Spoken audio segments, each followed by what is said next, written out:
Continuando nossa aula sobre o neopentecostalismo brasileiro e a Igreja de Nova Vida, a gente vai ver que o bispo Robert McAllister também é um dos primeiros a começar essa expulsão de demônios, esse exorcismo de maneira mais explícita, vamos colocar assim, no meio do culto, né? Essa questão da guerra espiritual e do exorcismo já era visto no ministério do bispo Robert McAllister. Ele não era, de maneira alguma, não fazia como depois a Igreja Universal vai fazer, entrevistar demônios, fazer aquilo tudo. Mas a gente percebe que muitos dos elementos da espetacularização do exorcismo ele fazia sem realmente ter ideia do que ele estava fazendo, né? De estar pregando o demônio se manifestar em algum lugar, e aí expulsar de longe, fazer tudo aquilo que hoje tem milhares de modelos. Tá? Outra questão também que a gente vai ver a supervalorização da figura do líder com ele. As igrejas pentecostais e as igrejas tradicionais, todas as igrejas protestantes, o líder não era tão supervalorizado assim. As igrejas elas tinham um corpo de presbítero, um corpo de diáconos, um corpo de pessoas que dividiam essa liderança. As igrejas protestantes elas não projetam a figura de um líder só, pelo contrário, elas projetam a figura da democracia. Então, por mais que houvessem movimentos evangélicos chegando aqui no Brasil, na década de 50 e 60, o bispo Robert leva a figura do líder ao seu top máximo, ao seu auge do que havia antes, né? Porque o bispo Robert, ele era literalmente o dono da igreja. Ele fundou, ele controlava tudo, ele controlava as finanças, a liderança, ele controlava todas as pessoas que estavam embaixo dele. Ele era o líder, ele era o pregador, ele era aquela figura extremamente carismática. Ele curava, evangelizava, expulsava demônio, fazia coisas fantásticas. Então,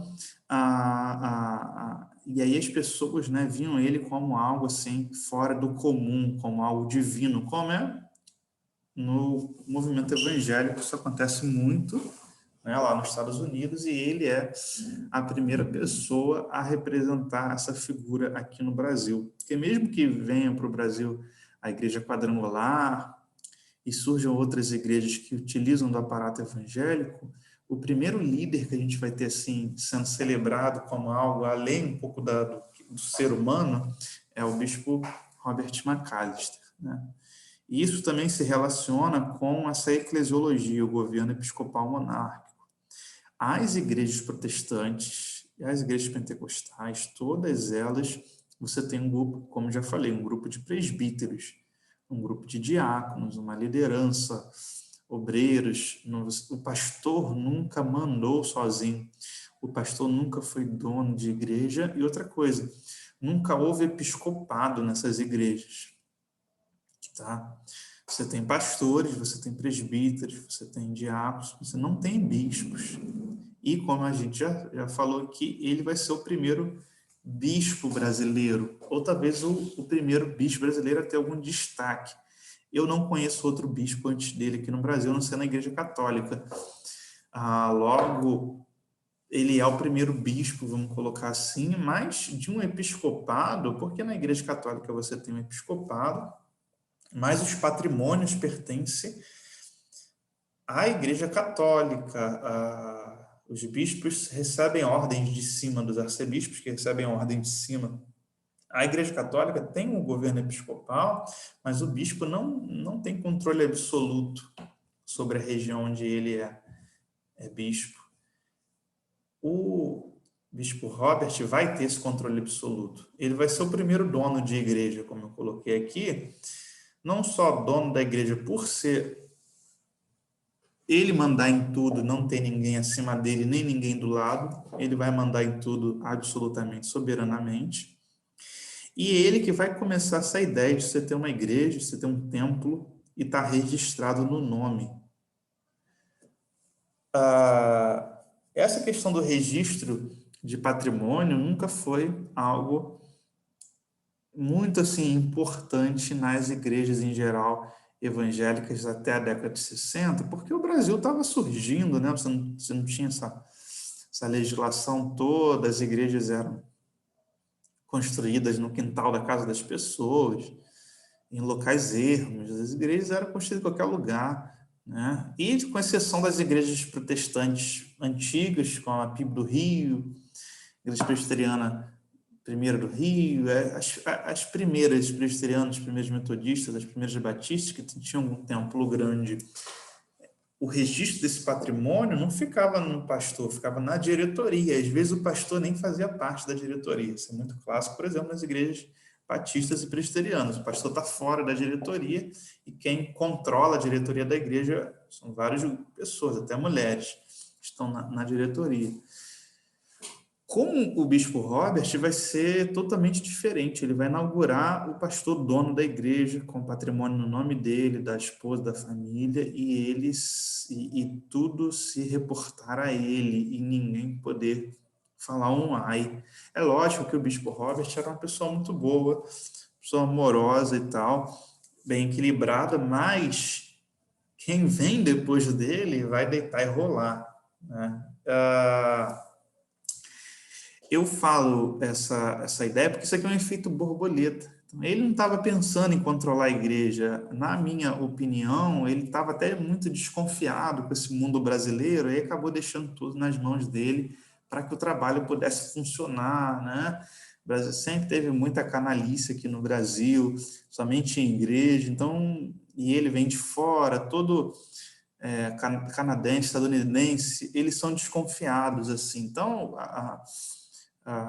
o objetivo do bispo Robert era preservar o trabalho espiritual da igreja, mas ele acaba criando um efeito borboleta negativo, que aí as pessoas, abre na mente das pessoas que elas têm possibilidade de ser donas de igreja, inclusive os pastores, todos que vão estar debaixo dele, que vão acabar rompendo com ele, fundando suas próprias denominações, né? Outra questão fundamental é a flexibilização do templo, né? Culto protestante sempre foi dentro do templo, tá? Ou dentro de pontos de pregação que seriam em casas, mas que não eram cultos. No mesmo patamar de culto do culto dentro do templo, né? E o templo, ele tinha os elementos, né? Tinha que ter cara, pelo menos uma igreja ali. A Nova Vida ela vai inovar porque ela vai começar a utilizar espaços, né, como o movimento evangélico vai fazer no geral, espaços não religiosos, né, não convencionais, para fazer os cultos e campanhas. Um desses espaços foi o culto, vamos botar assim, de inauguração da Nova Vida no país, que foi no Maracanãzinho. No dia do golpe militar, os tanques estavam passando na Avenida Maracanã e a Igreja Nova Vida estava fazendo o primeiro mega culto. E isso era um absurdo, porque futebol, esporte, na mentalidade do protestante brasileiro, tradicional pentecostal, era mundano, era do diabo, era perda de tempo, e ele está fazendo um culto no templo do esporte, no templo do futebol, que é o Maracanã, lógico, né? Ao lado ali no Maracanãzinho. Mais tarde você vai ver a utilização de cinemas, né? A Nova Vida vai alugar cinemas, depois vai comprar cinemas e vai transformar cinemas em igreja, que é o modelo da Universal, da Igreja Internacional da Graça de Deus. Clubes, espaços em clubes, espaços em ambientes de esporte, de quadras. Então, isso soava até como um absurdo, como uma inovação maligna. Mas o que a Igreja Nova Vida queria era que crescesse, né? Que vidas se convertessem, que pessoas estivessem se libertando, e trazer essas pessoas para esses espaços era muito mais fácil do que levar a pessoa para o templo, né? Muitas vezes. E, por fim, né, a gente vai ver o movimento gospel, não o gospel dos Estados Unidos, né, que é uma tradição musical tradicional, muito tradicional, mas esse gospel brasileiro, que é uma tradição de música extremamente atualizada com a cultura, extremamente modificada, que utiliza do que se está cantando no momento, que se utiliza dos instrumentos do momento. Então, por exemplo, as igrejas, antes disso aqui, usavam só piano ou órgão, e canto, e voz, piano, órgão e voz, né? A Nova Vida, junto com alguns movimentos evangélicos que estavam surgindo, que a gente viu aqui, como os Vencedores por Cristo, as comunidades, e que estavam lançando seus CDs, por exemplo, vão introduzir no culto o violão, que era considerado absurdo o violão, né? Depois o teclado, depois a guitarra elétrica, depois a bateria, né? A bateria foi a última a chegar, que era considerado tudo do diabo, do demônio. E essa ideia, né, do músico lançar um CD e o músico acabar fazendo sucesso e ir em várias igrejas. Antes disso não existia. Você ia na sua igreja e cantava na sua igreja, na escala que estava lá no boletim. Agora você pode lançar um CD e cantar nas igrejas e ficar famoso. Nada disso tinha antes. Então, não que a Nova Vida tenha formado o movimento gospel, não, mas ela vai ser a porta para o movimento gospel se tornar muito maior numa época de perseguição, né? Geralmente, os primeiros grupos gospel saem das igrejas presbiterianas, por exemplo, metodistas e batistas. Mas quando a Nova Vida chegar e crescer, ela não vai tratar esses grupos com preconceito como eram tratados nas igrejas tradicionais. Ela vai receber e vai abrir espaço para esses grupos se expandirem.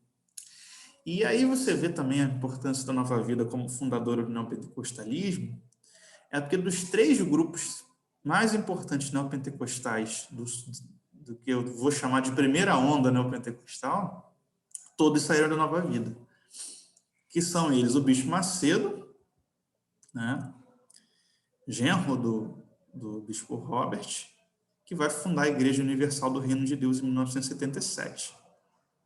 O Bispo Macedo pegou todo esse aparato do Bispo Robert, né? Mas o Bispo Macedo acrescentou uma coisa. O que ele acrescentou? O sincretismo com a Umbanda.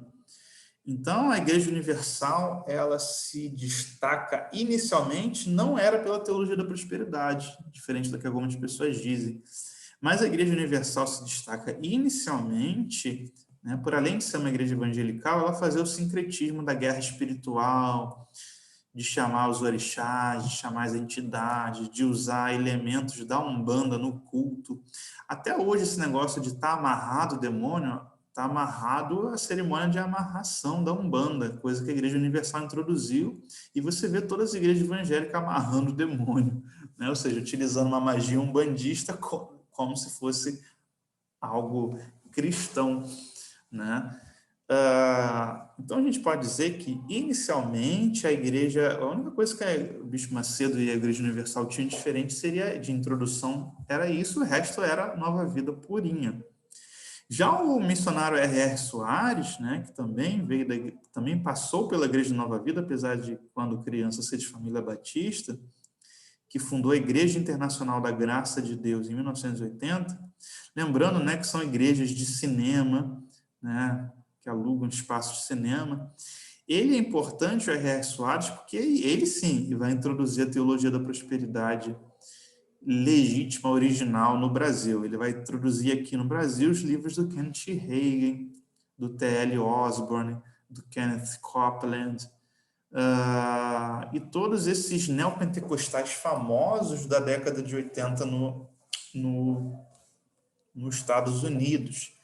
E aí o Bispo Macedo vai pegar também essa ideia da teologia da prosperidade, ele vai beber muito dos Estados Unidos também e vai, então, formar uma igreja de teologia da prosperidade e sincretismo. É lógico que a Igreja Universal vai ser a que mais vai crescer do que todas, né? A Igreja Universal, hoje em dia a coisa está complicada, mas ela chegou a ser uma das maiores igrejas, se não a maior igreja do país, em número de templos, em quantidade de abertura de templos semanal, diária. E a Igreja Universal, ela cresce porque ela se adapta, ela usa os espaços seculares, ela não tem uma doutrina, ela não tem usos e costumes muito rígidos, nem um pouco rígidos. Os pastores são donos das igrejas e o Bispo Macedo ele vai atualizando com como é que o neopentecostalismo está lá nos Estados Unidos. As igrejas já estão utilizando o padrão empresarial, ele institui o padrão empresarial aqui, controlando a taxa de natalidade dos pastores, controla aqui, né? O Bispo Macedo é o primeiro a fazer uma coisa que o Oral Roberts estava fazendo lá nos Estados Unidos, né? A igreja tirar o dinheiro da igreja e investir em empresas, né? Então, por exemplo, Universal vai comprar rádio, depois vai comprar Record, vai comprar empresa de ônibus, vai comprar banco, vai comprar partido político. Então, a igreja vira um conglomerado, uma holding de empresas, né? E ela sai do ambiente religioso e vai para o ambiente secular com grande domínio. Inicialmente compra as mídias, né? Os meios de comunicação em massa, gráfica para fazer revista, para fazer o jornal, rádio, depois uma TV, né? O marco, uma igreja evangélica ter uma televisão só para ela, que foi o que a Universal fez, né? E o R.R. Soares, se ele introduz a teologia da prosperidade aqui, um pouco mais tarde, talvez uns 15, 20 anos depois, ele vai trazer a Umbanda também, a utilização de elementos da Umbanda, rosa ungida, essas coisas todas, tapete do não sei o quê, para as suas igrejas, né? E, por fim, ninguém fala disso, né, que eu acho tão absurdo como que os sociólogos aí das academias são tão ignorantes historicamente do movimento neopentecostal, ninguém fala do apóstolo Miguel Ângelo, que também era pastor da Nova Vida e que fundou a Cristo Vive, né, em 1985, né? O apóstolo Miguel Ângelo, hoje, ele tem muitas polêmicas, né, porque ele nega diversas doutrinas básicas do Evangelho e reinterpreta da sua própria forma. Mas o que eu destaco, né, que o Miguel Ângelo é o primeiro apóstolo brasileiro. Ele que é fundador também da primeira catedral protestante brasileira. Como assim, Lucas, da primeira catedral protestante? A primeira catedral evangélica brasileira. A gente tem a catedral das catedrais presbiterianas, alguns templos batistas bem grandes, mas o primeiro a fundar um templo de luxo evangelical foi ele aqui no Rio de Janeiro, no Campinho. O bispo Macedo, nessa época, não fazia isso. Os cultos todos eram em cinemas, em lugares horrorosos. R.R. Soares também, em cinema, em galeria, em lugares horrorosos. O Miguel Ângelo ele é o primeiro a criar a exaltação da autoridade espiritual. Então, ele é o primeiro a transformar sua liderança numa liderança divina, dele se colocar como um ser supremo dentro da igreja, que devia ser exaltado, aplaudido, né? Ele colocou essa catedral num tapete vermelho e ele entrava como um noivo todo culto. Acho que ainda faz isso hoje, as pessoas tinham que levantar e aplaudir até ele chegar lá em cima. Quando ele chegava lá em cima, as diaconisas, os pastores levavam flores para ele, ele era aplaudido, né? Ele é o primeiro apóstolo brasileiro, como eu disse, ele é o primeiro a criar essa ideia que o pastor é um semideus, que existe uma cobertura espiritual, que o pastor tem um poder em si que é sobre-humano, que se você falar dele, tocar nele, você é destruído, né? Que o pastor precisa ser rico mesmo, que o pastor precisa ser honrado, ganhar muito dinheiro mesmo, que você tem que honrá-lo, porque ele é responsável pela sua vida. Então, essa é a tríade paradigmática do neopentecostalismo brasileiro. Depois tudo se mistura. depois tudo se mistura, mas são eles, né? Então, o neopentecostalismo, ele é carioca, e ele é da Nova Vida. A gente pode colocar aqui. Eu vou continuar no próximo vídeo falando de outro elemento também muito importante e fundante. Aqui é o professor Lucas Gesta.